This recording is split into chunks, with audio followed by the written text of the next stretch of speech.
lo que correspondía a la prueba.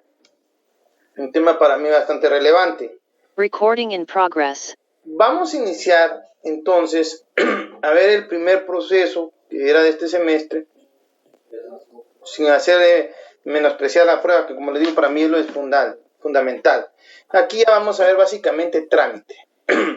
¿Qué se tramita, qué no se tramita, si hay alguna prueba en especial, cositas especiales de cada uno de estos juicios. El primer juicio que vamos de conocimiento, porque vamos a entender algo. Lo que vamos a estudiar a partir de ahora son juicios de conocimiento, juicios que van a conocer de una litis, de una controversia, y el cual se persigue, se declare el derecho. Es decir, aquí no existe la razón, pues, porque por eso es que hago siempre referencia a ese programa, me da mucha risa, pero es que de eso se trata. ¿A quién existe el derecho? ¿A quién es el que hay que asistirle en cuanto a que va a tener la obligación de prestar una determinada prestación porque a otra persona le asiste el derecho? De eso se busca. Entonces, el primer proceso que vamos a estudiar va a ser el derecho procesal civil, el juicio oral, entendiendo que hemos entendido ya cómo funciona el juicio ordinario. En el juicio ordinario, solo para hacer un pequeño repaso, entendemos que existía una etapa que era para presentar la demanda, que dentro de esa etapa se iba a notificar al demandado y el demandado iba a tener un plazo de 9 días para contestar la demanda. Que en esa respuesta de demanda, esa forma de contestar, él iba a asumir una actitud ante esa demanda, la cual podía ser, según lo que vimos en el semestre pasado, de aceptar los hechos, de oponerse a los hechos, de presentar alguna excepción, de llegar a una conciliación, etc. Dependiendo de la postura que tomara la persona demandada, el juez podía venir y abrir a prueba, es decir, al contestar la demanda, la persona podía, por ejemplo, decir, no señor, yo no voy a aceptar la demanda que se me está haciendo, o los hechos que aduce la persona demandante, y voy a incluso contrademandar, y voy a ofrecer mi prueba, y al ofrecer mi prueba, automáticamente se abría un plazo de prueba, plazo que vimos también el semestre pasado. Al agotarse ese periodo de prueba, y acá es donde vimos la importancia de todos los elementos que hemos aprendido en este curso, los medios de prueba que podíamos aportar, vemos que hay un día para la vista y hay un momento en que el juez va a emitir una sentencia. Y eso es un trámite, es un proceso. Ahora bien, en este juicio de conocimiento ordinario, conforme el Código Procesal Civil, se van a conocer todos aquellos procesos que no tienen un procedimiento establecido. ¿Pero dónde están establecidos? Bueno, aquí encontramos entonces los otros juicios o procesos de conocimiento, como el juicio oral y el juicio sumario. Y el primer juicio que vamos a conocer, o el primer proceso que vamos a conocer, es el juicio oral. De esa cuenta, vamos a empezar la lectura. Por favor, ¿quién me puede leer la primera diapositiva? De conformidad con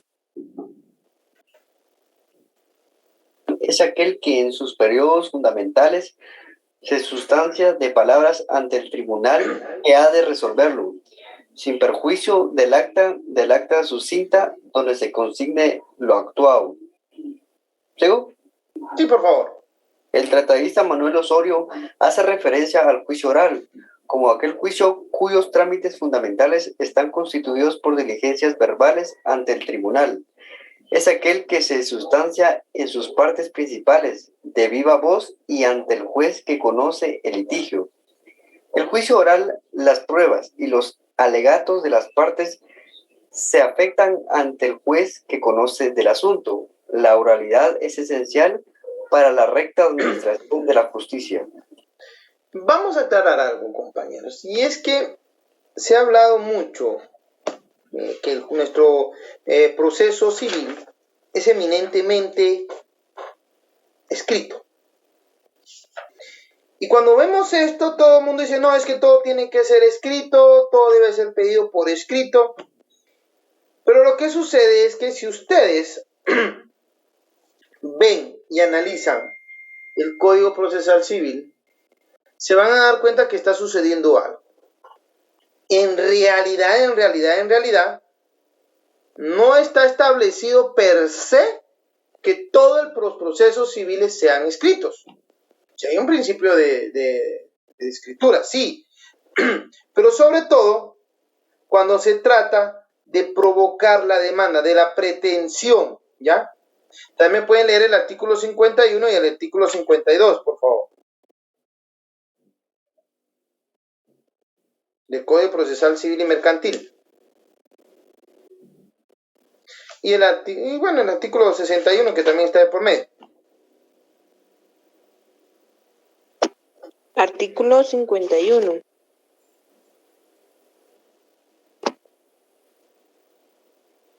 Sí, por favor. Pretensión procesal. La persona que pretenda hacer efectivo un derecho o que se declare que le asiste puede pedirlo ante los jueces en la forma prescrita en este código. Para interponer una demanda o contrademanda es necesario tener interés en la misma. Sigamos leyendo. Artículo 52. Provocación de demanda. Nadie puede ser obligado a demandar, sino en los casos de jactancia y cuando se tenga acción o excepción que dependa del ejercicio de la acción de otra persona. En el caso de jactancia se procederá conforme a lo establecido en los artículos 225 a 228 de este código. En el segundo caso, previa audiencia por 2 días a la otra parte, el juez fijará un término no mayor de 60 días para que se interponga la demanda por quien corresponde, bajo apercibimiento de tenerse por caducado su derecho. Bueno, acá solo nos dice quiénes tienen el derecho para iniciar una demanda. No nos está diciendo, mire, tiene que ser por fuerza de forma escrita. El principio dispositivo dispone básicamente que las partes van a impulsar el proceso, ¿ya? Pero no me está indicando de que por fuerza tiene que ser siempre por escrito. En realidad, nuestro Código Procesal Civil y Mercantil, la tendencia hoy en día es a considerarlo un código procesal mixto, es decir, no es solamente escrito, porque hay varias diligencias que se realizan de forma oral. Hay muchas. Y es importante entender esto porque alguien me manifestaba en algún momento, mire, licenciado, pero el artículo 61 dice escrito inicial. Sí, claro que sí. Luego dice artículo 68, requisitos de las demás solicitudes. Perfecto. Pero lo que estamos hablando acá es que lo que se está buscando es que el juez pueda conocer de la pretensión. ¿Cómo puede conocer el juez de la pretensión de una de las partes en la vía civil? Bueno, a través del escrito inicial. Acá es donde a mí se me va a imponer de lo que se está pidiendo. ¿Ya? Eso es lo importante. Esa es la gran diferencia. No quiere decir por fuerza que todo el proceso vaya a ser por fuerza escrito. El juicio ordinario tiene, como vimos, por ejemplo, algunas diligencias que van a ser de viva voz. Como por ejemplo cuando se da intervención a testigos, a peritos, etc. Hablamos de algunas actuaciones que se dan de forma oral. Entonces no miremos el proceso civil únicamente como un proceso escrito, que no lo es totalmente. ¿Ok? Y aquí entramos a la oralidad en especial cuando se trata del proceso civil, que es el juicio oral. Por eso el tratadista Manuel Osorio hace referencia al juicio oral como aquel juicio cuyos trámites fundamentales están constituidos por diligencias verbales ante el tribunal. Es decir, se habla de viva voz, las solicitudes se hacen de viva voz, y eso sí, cuando hablamos de alegatos compañeros, vamos haciendo énfasis en esto, no se trata de alegar como placeres, como dijo alguien, no. Se trata de los argumentos que deben de presentarse por parte de las partes para fundamentar y sustentar la pretensión de su patrocinado, ¿ya? Y esto es importante. La oralidad es esencial para la recta administración de la justicia. Permite de forma eficiente y efectiva la intervención y la mediación del juez en el proceso. Características en un juicio. Por favor, ¿quién me lo lee? porque por él se resuelve una controversia sometida voluntariamente por las partes al órgano jurisdiccional y que se tramita sobre hechos dudosos y derechos contrapuestos, que debe resolver el juez declarando a quien compete el derecho cuestionado a la cosa litigiosa. ¿Sigo? Siga, por favor. Lo conocen en primera instancia tanto el juez de paz como los jueces de primera instancia. En Guatemala, el juicio oral que se ventila por cualquiera de los asuntos a que hace referencia el artículo 199 del cuerpo legal anteriormente citado es aplicable por los jueces de primera instancia del ramo civil y por los jueces menores, en aquellos asuntos menores de ínfima cuantía, de acuerdo a lo que establece el acuerdo número 37-2006 de la Corte Suprema de Justicia. Bueno, aclaremos. Fíjense pues. Primero, característica del juicio oral es que es un juicio de conocimiento. ¿Por qué es un juicio de conocimiento? Porque a través de este proceso se va a conocer de un caso concreto, de una controversia. Ojo, no quiere decir que vamos a conocer sobre cualquier controversia, no. Acá es donde tenemos que tener presente el artículo 199 del Código Procesal Civil y Mercantil. Y si no me recuerdo, lo tengo por acá. Sí. Pero, antes de darle leída a esto, vamos a entender entonces que va a tratarse o van a tratar de ciertos asuntos, ¿ya? Pero de forma oral. Y que lo que se busca es que se declare a quién le corresponde el derecho cuestionado, ¿ya? Vamos a conocer de hechos controvertidos. Controvertidos porque esos son los dudosos, son los que están en la controversia, son los que son objeto de litis, ¿ok? De eso se trata, por eso es un juicio de conocimiento. Lo va a conocer tanto el juez de primera instancia como el juez de paz. Ojo con esto. Lo conoce en primera instancia. La primera instancia y el juez de primera instancia es lo mismo. No, compañeros. Hago la aclaración porque a veces uno tiende a hacerse un poquito de bolas ahí. Entonces el juez de primera instancia conoce de primera instancia, sí. ¿Y el juez de paz? Pues también. ¿Pero por qué? Bueno, para aclarar esta duda, quiero decirles que se dice que se conoce de primera instancia porque lo que sucede es que cuando una persona presenta un memorial en el cual va inmersa una pretensión, esa pretensión va a ser conocida por primera vez por un determinado juez. Ese juez puede ser tanto de paz como de primera instancia, dependiendo de la cuantía. Recordarán ustedes que los jueces de paz conocen de determinada cuantía. Hasta 50,000 quetzales aquí en Guatemala, hasta 25,000 quetzales en algunos municipios como Santa Lucía, Cotzumanguapa, Nevaj, Quiché, Santa Eulalia, Huehuetenango, por ahí está Matitlán, Misco, y los demás 15,000 quetzales. Pero si entonces aquí vemos también que interviene la menor cuantía. La menor cuantía lo conocen los jueces de paz. Entonces, en primera instancia, por primera vez lo va a conocer un juez. Puede conocerlo el juez de paz o el juez de primera instancia. A eso se refiere que lo conoce en primera instancia. O sea, por primera vez lo van a conocer tanto los jueces de paz o los jueces de primera instancia. Conocen el juicio oral. ¿Ok? Sigamos viendo. ¿Cuáles son? Aquí no veo nada, pero... Perdón. ¿Me pueden leer esta diapositiva, por favor? No en todos los casos necesitas auxilio de abogado. La norma general exige el auxilio de abogado colegiado activo, tomando como fundamento el artículo 50 y 61, numeral octavo del Código Procesal Civil y Mercantil.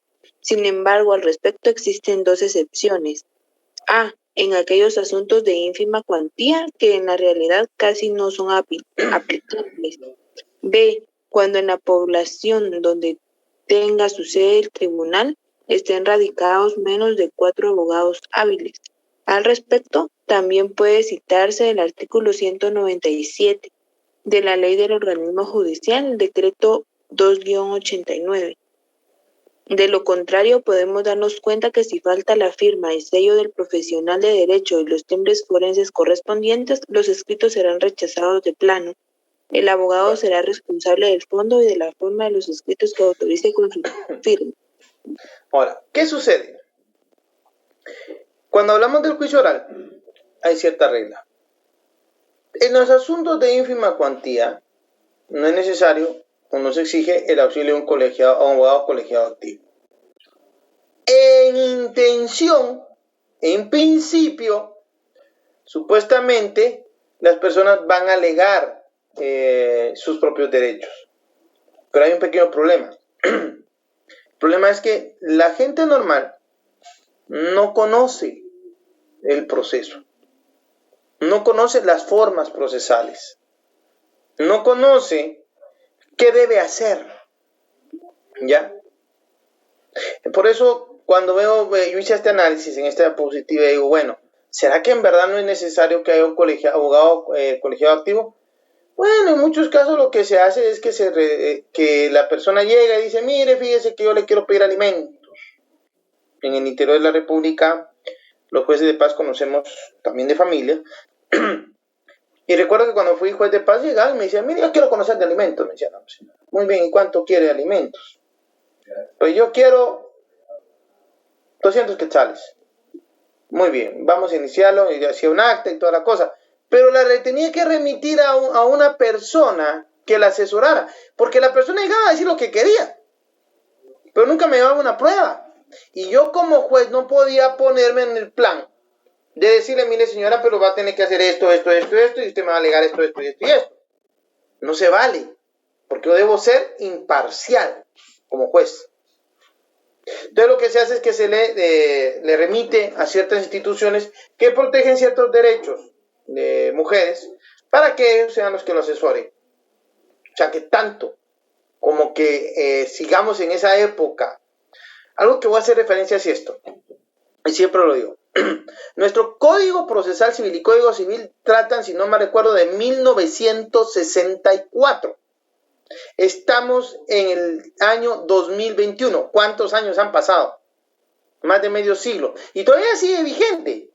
Ya debió haber tenido ciertos cambios. Si se han hablado de modificaciones y no las hacen ni a patadas. Pero ya nuestro Código Procesal Civil ya empieza a tener ciertos artículos que son obsoletos, que no deben darse. Porque como garantes de derechos debemos ver también el derecho de legítima defensa, tanto del demandado como del demandante. Si una persona llega y solicita cierta pretensión, debe hacerlo conforme las formas que establece el Código Procesal Civil y Mercantil. De lo contrario es rechazado. ¿Ya? De esa cuenta, por eso también establece que cuando en la población donde tenga su sede el tribunal esté radicado menos de 4 abogados civiles, perdónenme, hoy en día también, ¿en qué municipio de Guatemala no hay abogados? La realidad pega muy duro con lo escrito, porque la realidad es que sí hay un montón de abogados. Que la población, o sea, que la gente en general pueda pagarlos es muy distinto. Señor juez, señor abogado, yo quiero sus servicios y vengo a ver si usted me puede ayudar a presentar una demanda por alimentos. Lo vamos a ver que es uno de los procesos que se conoce por la vía verbal, por el juicio oral. Perfecto. Vamos a cobrar tanto. Usted solo le dicen a usted cobrar, o usted dice cobrar, y la persona dice, pues yo no tengo dinero.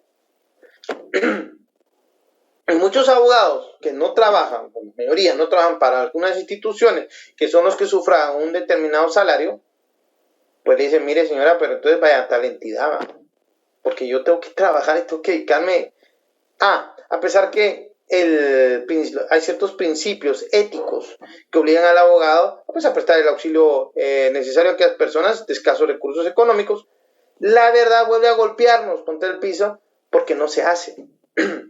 Muy pocos abogados llevarán 1 o 2 casos de vez en cuando para ayudar a una persona, pero de eso a que la hagan de siempre, no. Un abogado que no cobra no come. ¿Ya? Y entonces, por eso pongo esta énfasis, recordemos que la ley del organismo judicial establece específicamente eso.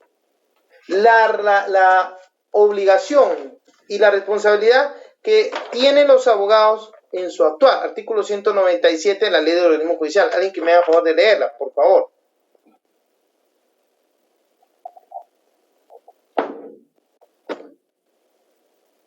Solo uno, chicos. Artículo 197. Actuación de los abogados. Las demandas, peticiones y memoriales que se presenten a los tribunales de justicia deberán ser respaldados con la firma y sello de abogado colegiado, y sin ese requisito no se dará curso a ninguna gestión. El abogado es responsable del fondo y de la forma de los escritos que autorice con su firma. No es necesaria la intervención de un abogado en los asuntos verbales de que conozcan los juzgados menores, en las gestiones del Ministerio Público, cuando el cargo no esté servido por profesional, y en los demás casos previstos por otras leyes.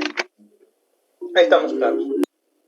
Pero si interviene el abogado, él es responsable. Y esa responsabilidad, pues se cobra.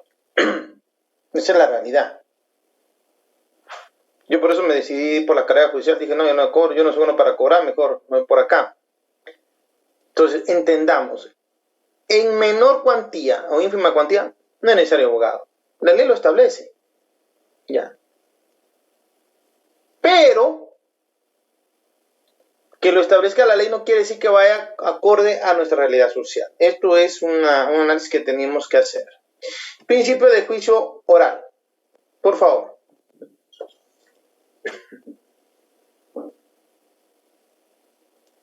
¿Quién me lo lee? Concentración procesal. Por este principio deben reunirse a concentrarse todos o el mayor número de actos procesales en una sola o en muy pocas diligencias. Pueden consistir en la reunión de la totalidad o mayor número de cuestiones litigiosas para ser resueltas todas en sentencia. La concentración de mayor número de actos procesales en una misma audiencia no quiere decir que todos estos actos se realicen simultáneamente, sino que se realicen en orden sucesivo en la misma audiencia. Recordemos, cada etapa, o sea, un proceso está formado por etapas procesales. ¿Ya? Aún el juicio oral. Lo que conlleva es que se va a respetar ciertas etapas procesales. ¿Ya? Eso es lo importante. Esas etapas, las vamos a ver en un momento, deben de respetarse porque existe el principio de preclusión procesal. Es decir, yo no puedo regresarme a una etapa anterior. Precluyó, se terminó esa etapa, precluye el proceso, la etapa procesal. ¿Verdad? Estamos leyendo, por favor. En el juicio oral se señala una audiencia para juicio oral y ahí en esa audiencia sucede todo lo que sucede en el juicio ordinario. Si el demandado presenta excepciones, las presenta todas. Contesta la demanda. Podía darse el allanamiento, la rebeldía, la reconvención y el desarrollar prueba. Esa es la concentración procesal. Este principio tiende a la no dispersión de la diligencia. A la no dispersión. Vamos otra vez con eso. Cada una de las etapas se va a conocer en la audiencia oral, de ser posible. Eso sí, de ser posible. Porque cuando veamos el proceso, cómo se desarrolla, veremos que hay ciertas situaciones en que una audiencia puede pasar hoy, continuar mañana o seguir dentro de 2 o 3 días. Va a depender, eso sí, respetando cada etapa procesal. Eso es importante. Sigamos leyendo.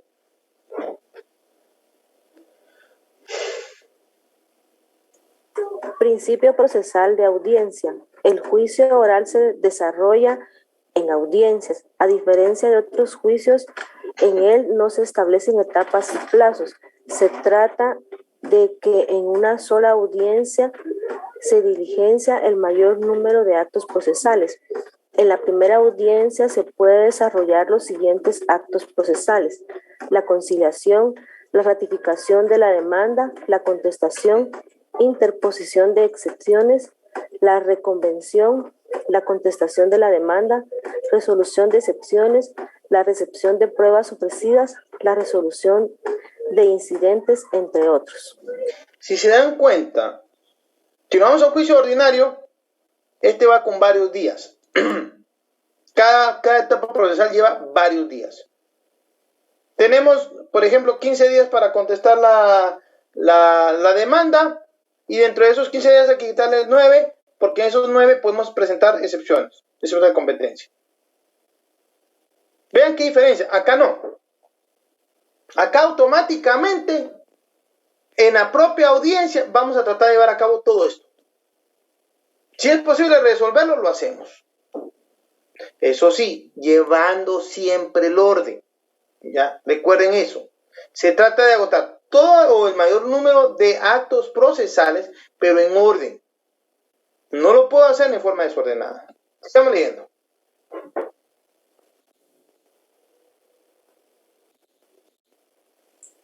Principio de audiencia.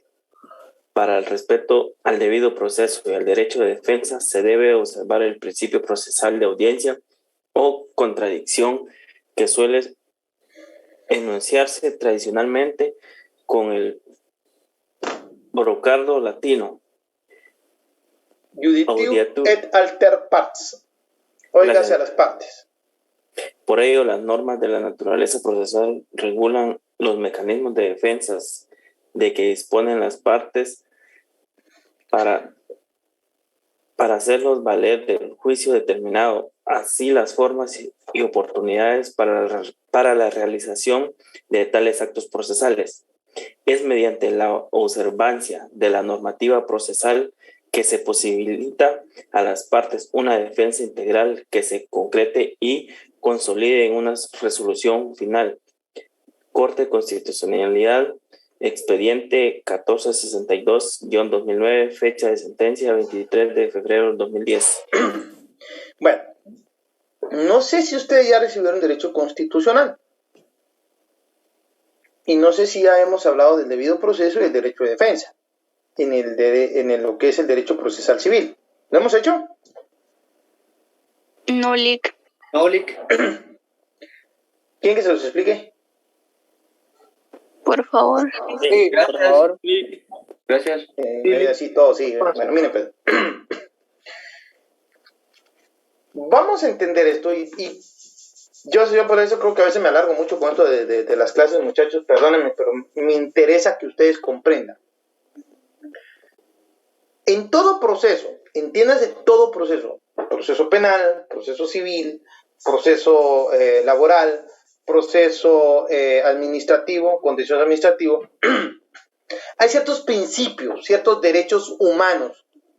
Cuando vamos hablando de derechos humanos, tenemos que entender aquellas circunstancias que solo por el hecho de ser personas, ser de la raza humana, nos asisten.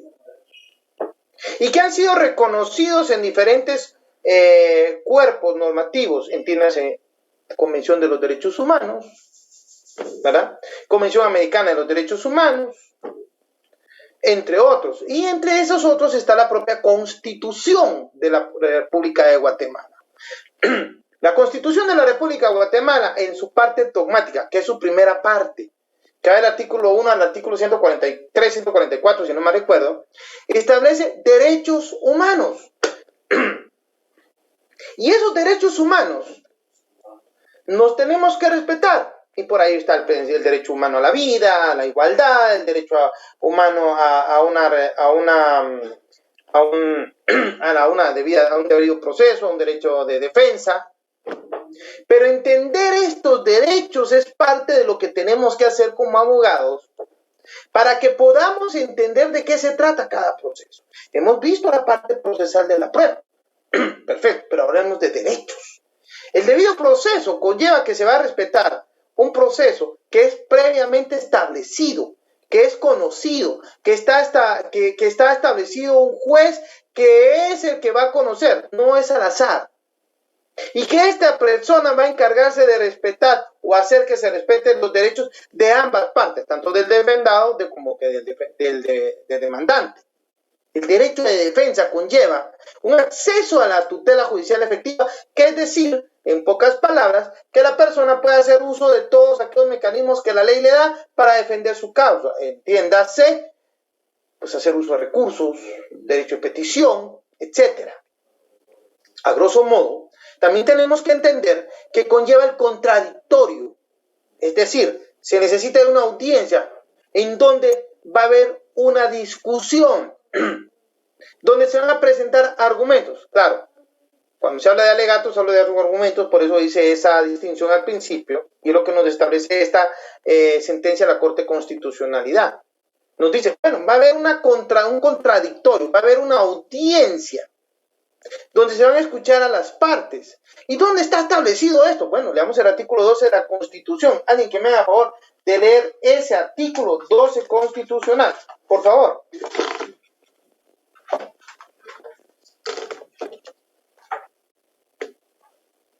Artículo 12. Derecho de defensa. La defensa de la persona y de sus derechos son inviolables. Nadie podrá ser condenado ni privado de sus derechos sin haber sido citado, oído y vencido en proceso legal ante juez o tribunal competente y preestablecido. Ninguna persona puede ser juzgada por tribunales especiales o secretos, ni por procedimientos que no estén preestablecidos legalmente. Espérenme, chicos, solo quiero ver algo. Aquí, vamos a poner esto por acá un momentito, solo porque fíjense que siempre me ha gustado, sigo presentando aquí, ¿verdad? No hay problema, sigo compartiendo. Constitución. Comenta. Esta Constitución de la República de Guatemala, vamos a ver si tengo, es esta la que tengo, hay algunas que son comentadas, que aparecen ya acá, tengo como 3, pero de aquí que me pongan a copiarles. Quiero ver si encuentro aquí algo importante. Vamos a ver.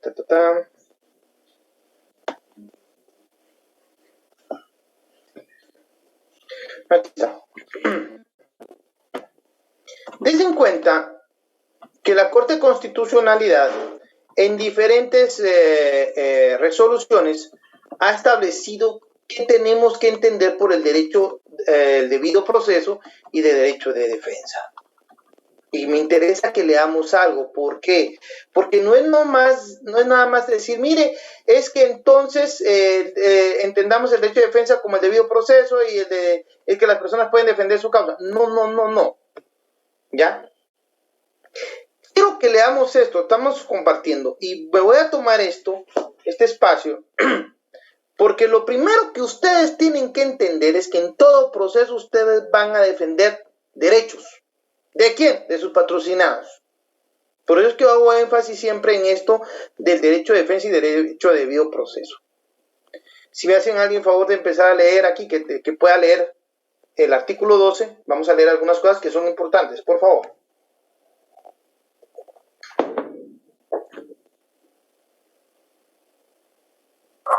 Sigue presentando el principio de audiencia en su diapositiva, licenciado. Oye, vamos a ver, entonces déjeme ver, compartir pantalla, ¿dónde me metí? Aquí está. ¿Ahí? ¿Ya lo ven? Licenciado, todavía no, se ve solo la presentación de PowerPoint. Hijo de su madre, ¿dónde me metí? Tiene que minimizar eso, licenciado. ¿Ah? Tiene que minimizar para presentar el otro. Minimizo acá y me meto acá. ¿Aquí sí ya? Sí, igual. Ching, su madre, uso compartido, déjeme ver. Lo que tienen que hacer yo creo que es dejar de compartir esta pantalla. Voy a ir por aquí. Sí, ¿Ahí ya? Ya con la página. ¿Ahí sí ya? ¿Todavía no? Todavía no. Dejar de compartir. Ajá, y ahora la página. Vamos a ver aquí. Compartir. ¿Ahí? Ahora sí. Miren, pues. Me interesa mucho y vamos a leer y van a decir ustedes, ¿para qué leer esto? Si ustedes no comprenden qué conlleva el derecho de defensa y el debido proceso, estamos fritos. El abogado Oiga, si bien abogado, no Huizache, debe entender que su función principal es hacer valer los derechos de su patrocinado. Y los primeros derechos que va a hacer valer son los del debido proceso y derecho de defensa. Leamos el artículo 12 que tengo en pantalla, por favor. ¿Puedo pasar esto? Artículo 12, derecho de defensa. La defensa de la persona y sus derechos son inviolables. Nadie podrá ser condenado ni privado de sus derechos sin haber sido citado, oído y vencido en un proceso legal ante juez o tribunal competente y preestablecido. Ninguna persona puede ser juzgada por tribunales especiales o secretos ni por procedimientos que no estén preestablecidos legalmente. Leamos, por favor. Sigamos leyendo. Tal garantía consiste en la observancia por parte del tribunal de todas las normas relativas a la tramitación del juicio y el derecho de las partes de obtener un pronunciamiento que ponga término del modo más rápido posible a la situación de incertidumbre que entraña el procedimiento judicial. Implica la posibilidad efectiva de ocurrir ante el órgano jurisdiccional competente para procurar la obtención de la justicia y de realizar ante el mismo todos los actos legales encaminados a la defensa de sus derechos en juicio, debiendo ser oído y dársele oportunidad de hacer valer sus medios de defensa, en la forma y con las solemnidades prescritas en las leyes respectivas. Se refiere concretamente a la posibilidad efectiva de realizar todos los actos encaminados a la defensa de su persona o de sus derechos en juicio. Si al aplicar la ley procesal al caso concreto se priva a la persona de su derecho de accionar ante jueces competentes y preestablecidos, de defenderse, de ofrecer y aportar prueba, de presentar alegatos, de usar medios de impugnación contra resoluciones judiciales, entonces estará ante una violación de la garantía constitucional del debido proceso. Me pregunto yo ahora a ustedes, ¿qué creen que pasa si se está violentando el debido proceso?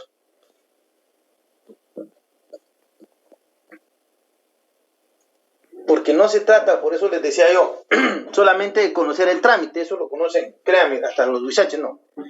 Analicemos el derecho, porque eso es lo que vinieron ustedes a aprender, derecho.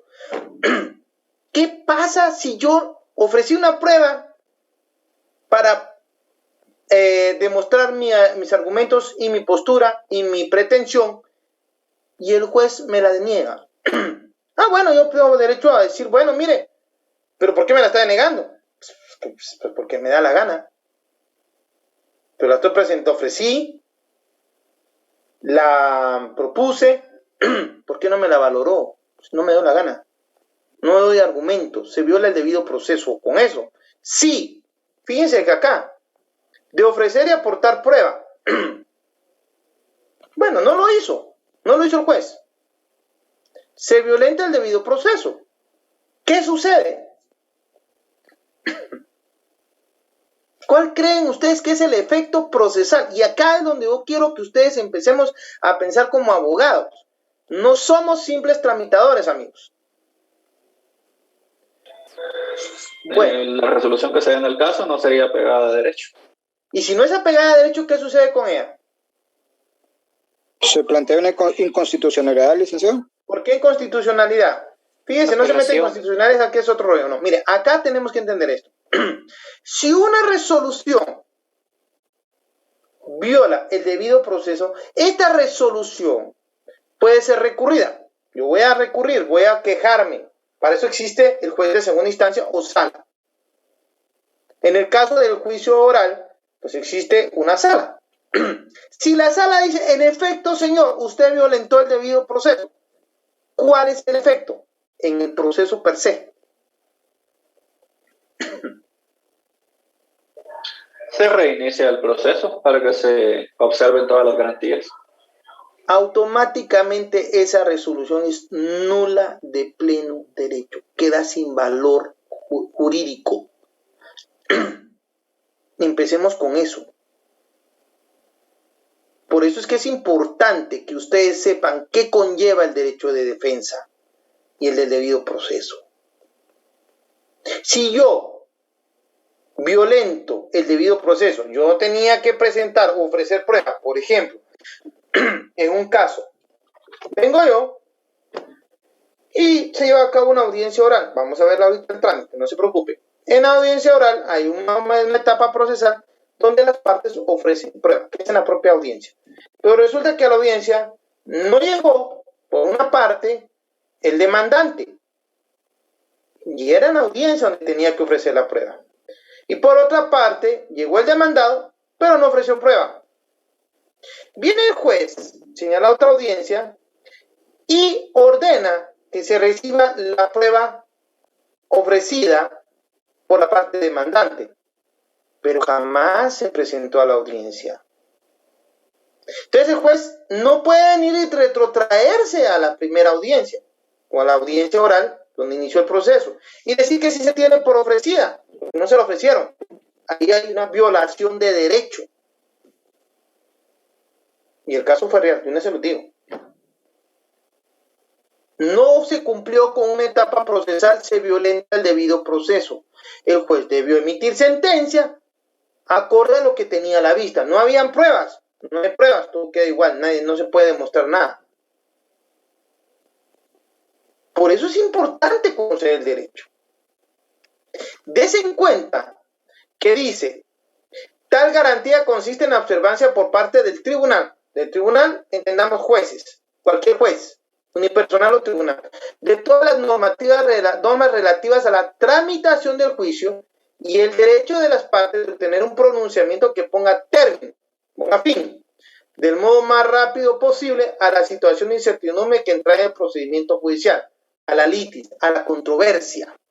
Implica la posibilidad efectiva de ocurrir, de poder acudir ante el juez competente, no ante cualquiera, tiene que ser juez competente, para procurar la obtención de la justicia, es decir, a través de una resolución, y de realizar ante él mismo todos los actos legales encaminados a la defensa de sus derechos en juicio, debiendo ser oídos. ¿Se acuerdan que hablamos de una audiencia donde las partes son escuchadas?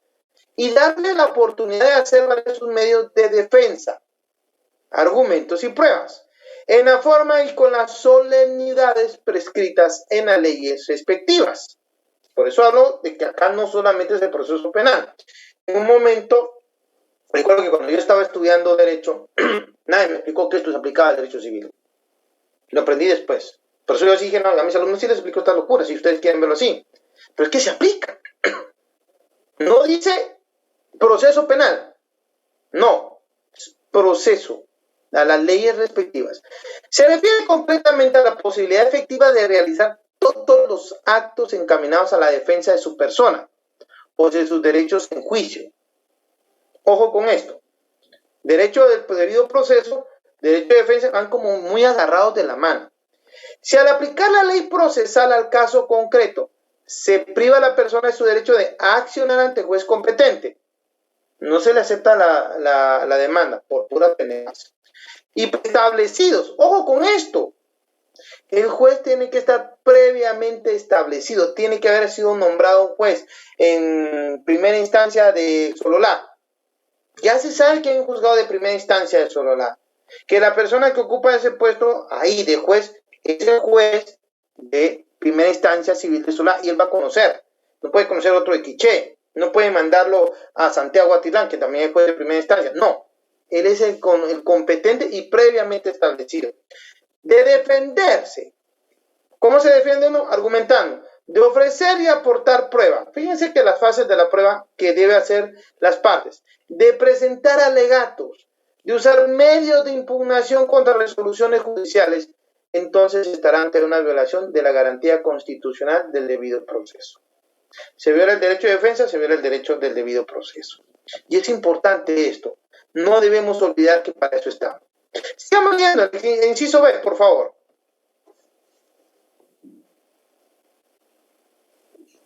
Existe violación constitucional y al principio del debido proceso cuando una instancia superior reforma la sentencia apelada en perjuicio del apelante, lo cual es reversible por vía del amparo. ¿Eso qué quiere decir? Yo no estoy de acuerdo con la sentencia, es una norma, es una regla, presento mi apelación, bueno, lo más que me puede decir es no procede su apelación, pero no me pueden venir y a revisarme la sentencia apelada reformarla aún en perjuicio más, o sea, me perjudican más. No lo pueden hacer. Solo pueden decir si procede o no procede mi alegato. Veamos aquí este otro, y con esto me voy a quedar. Vamos. Los derechos de audiencia y de proceso reconocidos de ley. Por favor, alguien que me lo lea.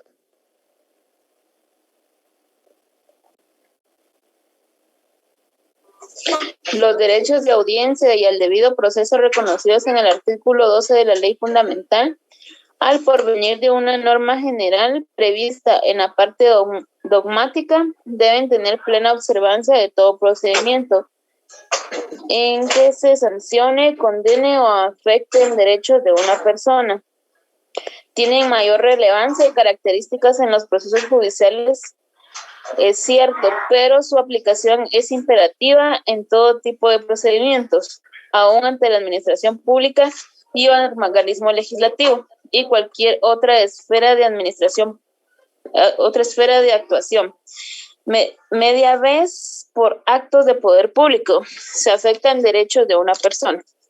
Tales derechos abarcan la potestad de ser oído, de ofrecer y producir medios de prueba y de rebatir las argumentaciones deducidas y el pronunciamiento definitivo de conformidad con la ley. Su observancia es vital por cuanto determina protección de los derechos de las personas y fortalece la seguridad jurídica. En casos semejantes, refiriéndose a la garantía constitucional de audiencia, esta Corte ha expresado que se trata en cada uno de los procedimientos que leyes de diversa índole han previsto, de satisfacer la exigencia de oír adecuadamente a quien la denuncia afecta, a fin de llevar a cabo el iter procesal, porque es la audiencia la que legitima la labor de ponderación del asunto, que la autoridad deba decidir, salvo desde luego frente al silencio del obligado a resolver, que debe obrar como tácito asentimiento del hecho por el cual se le cuestiona. Este derecho de la persona a virtualmente la principal preocupación de esta Corte en el ejercicio de competencia en amparo, habiéndose establecido desde su doble condición de derecho propio y garantía de otros derechos. El desarrollo jurisprudencial ha ido perfilando los alcances de este derecho y en particular en lo que al caso examinado concierne la garantía de audiencia. Pasado 12 años de análisis constante por esta Corte de los elementos que integran el debido proceso, debe considerarse consolidado el principio de que la audiencia previa en las leyes procesales es no solo fundamental, sino elemental, siendo el amparo una protección de los derechos de la persona cuando a ésta se le ha inferido agravio. No puede tenerse como causa fenecida aquella en la que una de las partes no ha tenido oportunidad de defensa, o que se le haya privado de sus derechos sin las garantías del debido proceso, siendo entre estas de valor capital el de la audiencia o citación, que implica la base de un verdadero juicio, en virtud de la supremacía constitucional.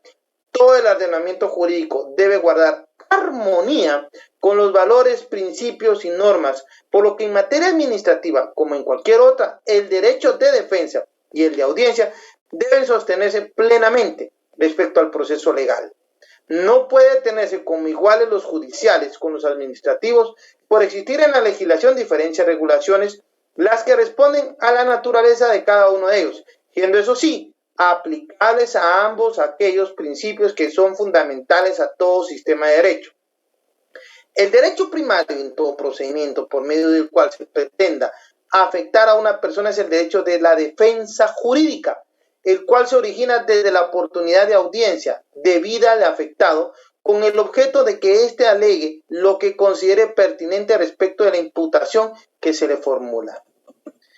Dicha norma se refiere a una garantía para la protección de los derechos individuales, en este caso una garantía judicial, que se refiere al propio órgano jurisdiccional, el juez natural o juez legal, consistente en la atribución de potestades para juzgar a aquel juez o tribunal predeterminados por la ley y que evita el funcionamiento del juez ad hoc o ex post ipso, y mucho menos los tribunales secretos proscritos terminantemente por la Constitución. Si se dan cuenta, todo esto, todas estas gacetas hablan precisamente del debido proceso y el derecho de defensa. Conlleva el derecho de audiencia. No puedo hablar de un juicio de conocimiento si voy a venir yo y voy a ignorar estos derechos, ¿ya? Por eso es importante que entendamos este principio de audiencia. Conlleva otros principios, otros derechos que están garantizados en la Constitución, la parte dogmática que contiene todos los derechos humanos. Y uno de los principales es el derecho de defensa, que va muy de la manita con el derecho del debido proceso. Leamos esta otra, por favor. Si quieren, leamos por favor. Este derecho de contradicción se manifiesta por medio del derecho de audiencia o a ser oído, también denominado audi alteram. Parte o notice el derecho de acceso al expediente, el derecho a formular alegatos y presentar pruebas, derecho a una decisión expresa, motivada y fundada en derecho, el derecho a recurrir y el derecho de acceso a la justicia. Como parte de este derecho de rango constitucional está la oposición, que es una noción de resistencia a la pretensión. Es decir, la petición que el demandado hace al tribunal como reacción a la pretensión formulada contra él por el demandante, que no constituye un trámite ni acto procesal, sino como ya se indicó, una petición formulada con la finalidad de evitar una condena. Corte de Constitucionalidad, expediente 2165-2008, fecha de sentencia 5/9/2008. Ahora, entendamos algo. Vuelvo y repito, el derecho de debido proceso y de defensa se aplica a cualquier tipo de proceso. Y cuando hablamos de condena, no vayan a creer que es una condena penal, ¿ya? Porque la condena conlleva también la condena en la vía civil, en la condena de una obligación. Se le condena a la prestación de una obligación. No vayan a considerar estos derechos únicamente como parte del derecho penal, que es donde se nos ha enseñado, o donde por lo menos se hace referencia a este tipo de derechos. No, también proceden este tipo de proceso civil. Por eso es que yo sí lo hago mención en lo que es para mí el proceso civil. Y empezamos con el juicio oral. ¿Ya? Vemos entonces ese derecho de contradicción que tienen las partes. Yo voy a contradecir el dicho del demandante. Y el demandante puede contradecir el dicho del demandado. ¿Ya? La oralidad procesal, por favor. Ya ahorita termino. La oralidad procesal. En este juicio, tal como su denominación prevalece la oralidad, este principio se desarrolla en los principios ya expuestos de concentración y audiencia. El artículo 201 del Código Procesal Civil y Mercantil preceptúa: la demanda podrá presentarse verbalmente, en cuyo caso el secretario levantará el acta respectiva. Es en este caso donde se presenta la oportunidad de presentar este escrito inicial en forma verbal, aunque en la práctica es raro que se presente así el legislador. Así el legislador lo previó al momento de redactar el cuerpo legal de la materia. Ahora, ¿qué es lo que sucede? Lo que se busca en realidad es dar la oportunidad, en 201, de que yo, si quiero, presento mi pretensión, claro, en el proceso oral del proceso civil, ¿ya? ¿Lo puedo hacer oral? Sí, pero debo llenar los requisitos de toda primera solicitud. Es decir, artículo 61, claro. Y como esto es un conjunto de artículos, el derecho no lo vean ustedes, creo que se los he dicho otras veces, como nada más, mira, pico el artículo 61 y ahí está. No, yo tengo que relacionarlo con el artículo que va a regular mi pretensión. Por ejemplo, si yo quiero presentar una demanda por alimentos, tengo que regularlo con los artículos que hablan sobre la demanda de alimentos. y hacerlo conforme esa pretensión, como la ley me establece los requisitos, llenándolos para que sea aceptada. Para poder hacerlo, es más fácil hacerlo de forma escrita. Entonces, por lo regular, el abogado civilista presenta su pretensión o la pretensión de su patrocinado en un memorial. Es lo más eficiente, porque un abogado, por muy docto que sea, pues muy difícilmente va a poder llenar todos los requisitos y va a perder mucho más tiempo, ¿verdad? Presentando la demanda de forma verbal, porque lo que está haciendo es presentar su pretensión. Se puede, sí, pero en la práctica no se hace. Principio de preclusión, por favor. Principio de preclusión. Este principio regula que el proceso se desarrolla por etapas y el paso de una a la siguiente. Supone la clausura del anterior de tal manera que aquellos actos procesales cumplidos queden firmes y no pueden volverse a ellos. Artículo 64 del Código Procesal Civil y Mercantil. ¿Quién me lo puede leer? El 64.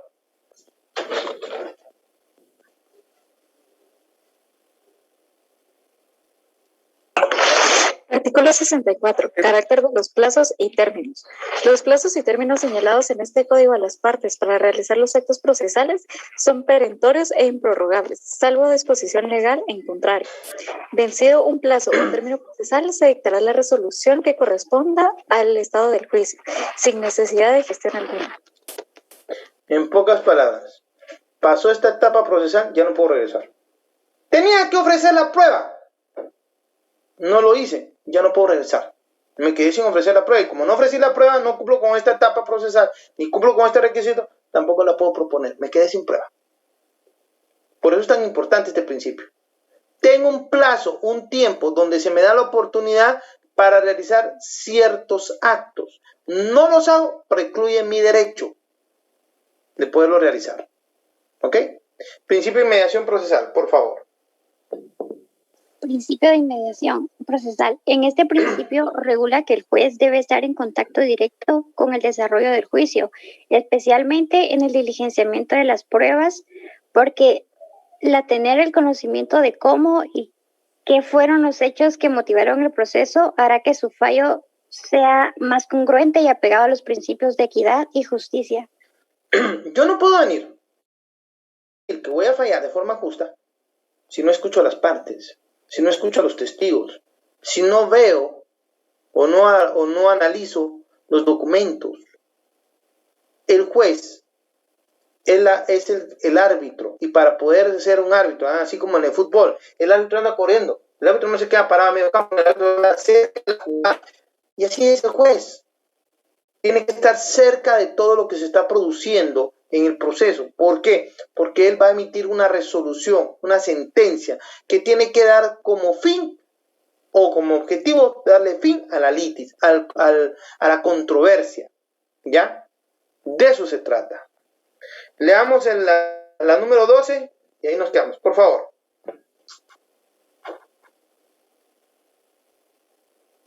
Principio de publicidad.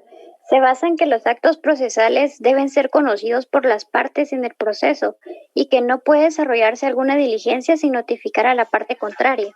Este principio se puede encontrar regulado en el artículo 73 de la Ley del Organismo Judicial, donde establece que los actos diligencias de los tribunales son públicos, los sujetos procesales y sus abogados tienen derecho a estar presentes en todas las diligencias o actos, pueden enterarse de sus contenidos.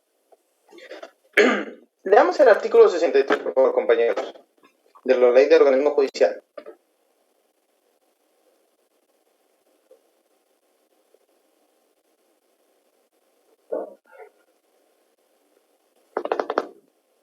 ¿Quién me lee el 63? Artículo 63, licenciado. Por favor. Publicidad. Los actos y diligencias de los tribunales son públicos, salvo los casos en que por mandato legal, por razones de moral o de seguridad pública, deban mantenerse en forma reservada. La calificación será hecha por el juez en casos muy especiales y bajo su estricta responsabilidad. En todo caso, los sujetos procesales y sus abogados tienen derecho a estar presentes en todas las diligencias o actos de que se trate y hacer las observaciones y protestas que procedan y, en general, enterarse de su contenido. Bueno, fíjense pues, en ningún momento dice terceros. Cuando hablamos de publicidad es público para las partes. Nunca vamos a referirnos aquí a terceros. Yo no puedo venir y llegar y decir, mire, yo quiero saber en qué fase va tal proceso. Y como no, ¿quién es usted? Pues soy Felipe Los Palotes, perfecto. ¿Y usted qué tiene que ver con el proceso? Nada, pero yo tengo ganas de enterarme. No, perdóneme. El principio de publicidad es público para las partes, para sus abogados, para los que tienen injerencia, para los quienes les interesa el acto procesal.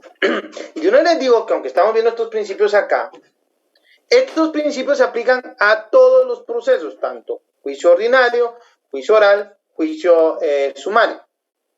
Para empezar, los de conocimiento, se aplican estos principios. No es para todo mundo. No crean que es así como en Estados Unidos, que llega uno y se mete a la sala y se pone a escuchar y ve la audiencia. No. ¿Ya?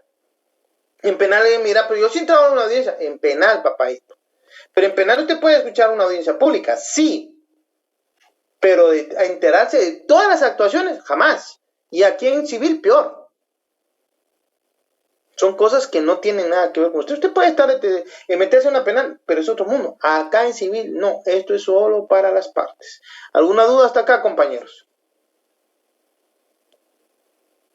Todo claro, Lito. Bueno, claro. Señores, vuelvo y repito. Yo estoy tratando de dar oportunidad que todo el mundo se contacte, pero dense en cuenta, 128, 130 fueron los que se conectaron hoy, incluyéndome. El próximo examen va a ser un examen duro. Quien no escuche clases después, que no alegue. Voy a mandar el material, sí.